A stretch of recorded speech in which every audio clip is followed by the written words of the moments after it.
Si estamos hablando de contratación, es muy importante saber qué es un contrato y a partir de cuándo existe.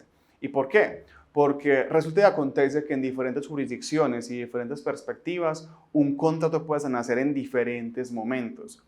Y debemos decirlo, un contrato no simplemente nace cuando se imprime el documento y se firma manuscritamente, no. Un contrato puede nacer y existir desde que hay un acuerdo verbal entre las partes o incluso por la mera conducta de las partes.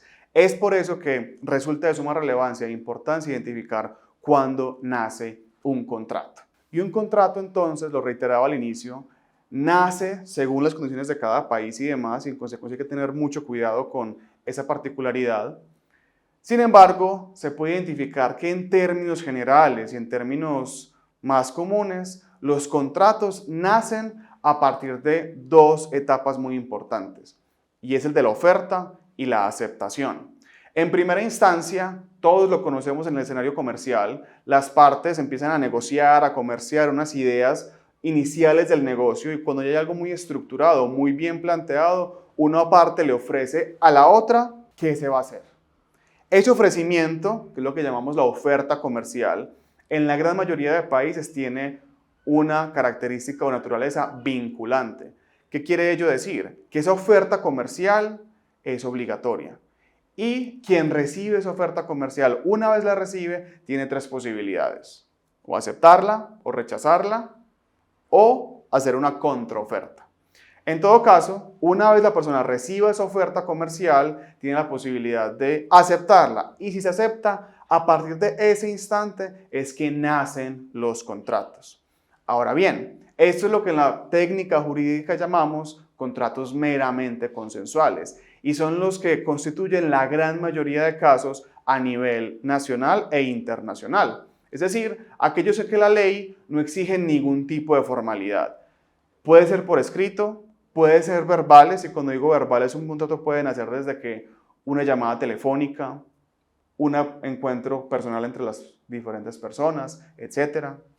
O por la mera conducta. Y eso es un ejemplo que siempre me gusta mucho poner, por ejemplo, cuando uno se sube a un vehículo de servicio público, sea un bus, taxi o incluso el metro, si fuera el caso, muchas veces uno ni siquiera interactúa con la persona, simplemente estira la mano para indicarle al bus que se va a detener para uno poder subir en él. Uno se sube al bus, le entrega el dinero al conductor y entra. Y ni siquiera tiene que cruzar una sola palabra con el señor conductor del bus o del taxi o incluso con el del metro. Pero con el mero hecho de yo haberme subido al vehículo, de haber dado mi interés de celebrar un contrato, al hacerlo y al mostrar mi actitud, con eso es suficiente. Y uno está celebrando un contrato de transporte de pasajeros. Entonces es un tipo de contrato que es por la mera conducta. Y tenemos que ser conscientes que por el mero hecho de esa conducta realizarse, se constituye un contrato.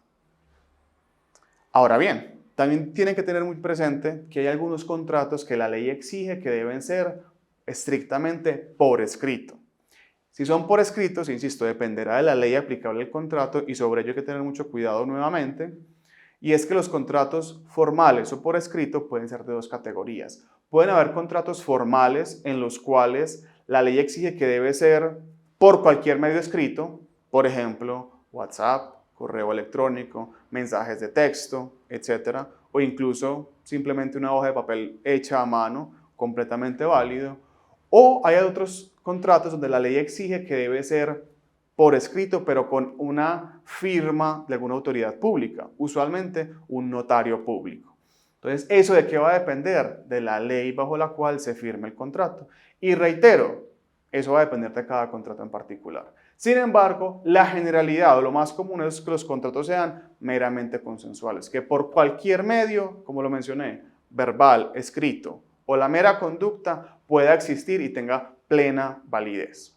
Ahora, es muy importante tener muy presente que al momento de elaborar un contrato hay unos elementos fundamentales que deben estar y que ahí sí pueden ser muy transversales al margen del tipo de contrato. La primera de ellas, las partes. Siempre es sumamente relevante e importante identificar muy bien cuáles son las partes del contrato. Si somos un prestador de servicio o estamos adquiriendo un servicio, o somos proveedores de un bien o producto o somos compradores. En fin, Siempre tiene que tener uno muy claro con quién está uno contratando. Y es muy común que en el mercado haya empresas que tengan una marca comercial o nombre comercial, pero para efectos jurídicos tenga un nombre diferente. Es por ello que siempre recomendamos revisar muy bien la contraparte e incluso, de ser posible, de revisar los documentos de constitución de la compañía con la que uno está contratando, sobre todo si se trata de contratos particularmente importantes o relevantes, para estar seguros. Adicionalmente, debe colocarse el nombre completo, número de identificación y, muy relevante, domicilio y dirección de notificaciones ante cualquier eventualidad. ¿Y por qué? Porque si se trata de algún tipo de comunicación relevante o definitivamente no lo quisiera uno, pero si se trata de aspectos judiciales, es bueno tener muy claro a dónde le voy a comunicar a la persona de lo que está ocurriendo.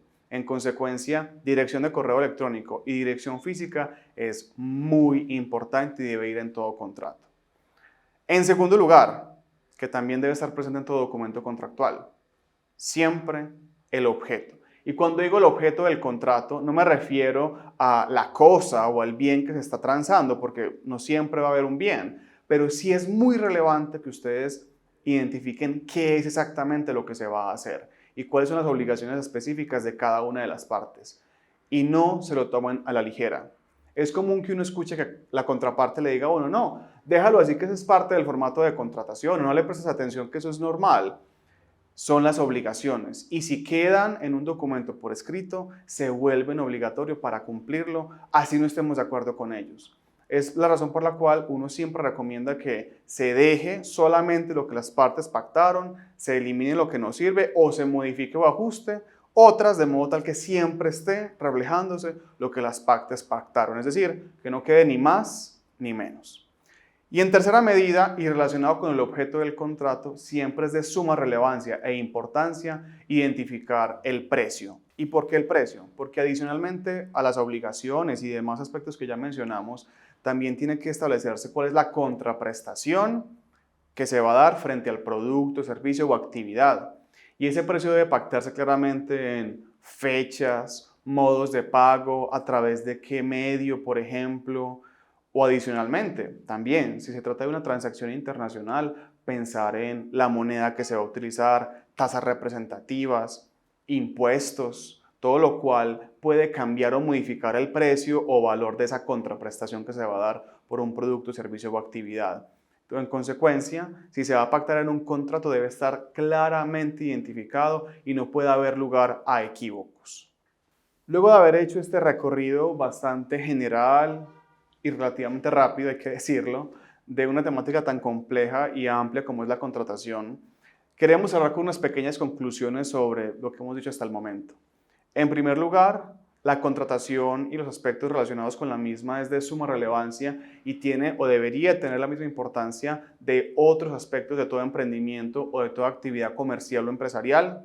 En segundo lugar, tienen que tener muy presente que no pueden tomarse a la ligera lo que diga un documento contractual o por el contrario, creer que solamente si es un documento, ahí existe contrato, porque no es así. Los contratos pueden existir por llamadas telefónicas, videollamadas, cruces de correos electrónicos, mensajes de texto, etc.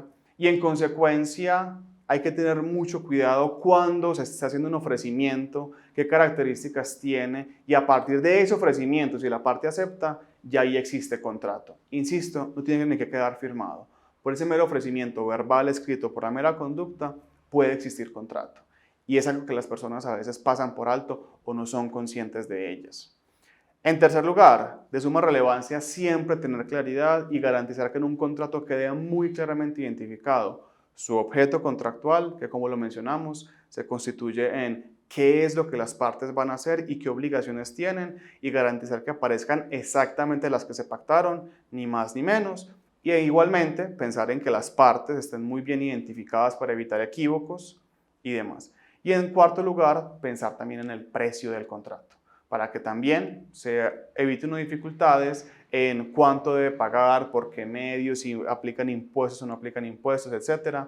Todo debe estar allí, muy claramente identificado, porque en última instancia, un contrato es un medio, un mecanismo para garantizar que haya toda claridad entre las partes y se eviten malentendidos, porque ante cualquier dificultad, problemática que se presente, siempre hace el primer punto de contacto qué dice el contrato, qué pactamos.